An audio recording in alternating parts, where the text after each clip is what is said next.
আসসালামু আলাইকুম কাকা, ঈদ মুবারক। কি করতেছেন? ঈদ মোবারক। ওই বড় ভাই তো প্রতি বছর যে খাসি কোরবানি দেয়, তো ব্যস্ত এনে মাংস দিতে গেলে যে খাসি মাংস তে আর কি একটু মাপতাছি যে কতটুকু দিল দেখি। ও, আপনি বড় ভাই দিছে না? হ্যাঁ, বড় ভাই ছেলে দেখে গেল। বড় ভাই বাইরে থাকে, বিদেশ থাকে।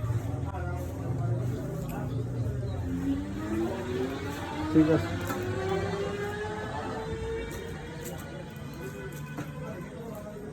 ভালোই তো দিছি 180 গ্রাম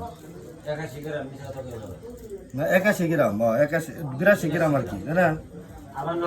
182 গ্রাম না? হ্যাঁ, 182 গ্রাম। পরে এর মধ্যে আবার তেল দিছি, তেলটা তো ভালো হয়েছে, তেল আমি খুব পছন্দ করি। তো ভালোই দিচ্ছে আলহামদুলিল্লাহ। না দিতে নেই, সব মাংস দিছে। তো আলহামদুলিল্লাহ, আমি আসলে প্রতি বছর কিন্তু আমি কোরবানি দিতে পারি না, কারণ হইতেছে লগ্নের আমি কিছু রেন আসছি, যার কারণে এই যে বড় ভাই প্রতি বছরই খাসি কোরবানি দেয়। তো বড় ভাই প্রতি বছর খাসি কোরবানিতে আমার খাসি মাংসটা খুব প্রিয়, কিন্তু কিনা খেতে পারি না। প্রতি বছর এটা আলহামদুলিল্লাহ বড় ভাইয়ের জন্য দোয়া করি, সে যেন আরও কোরবানি টোরবানি দিতে পারে।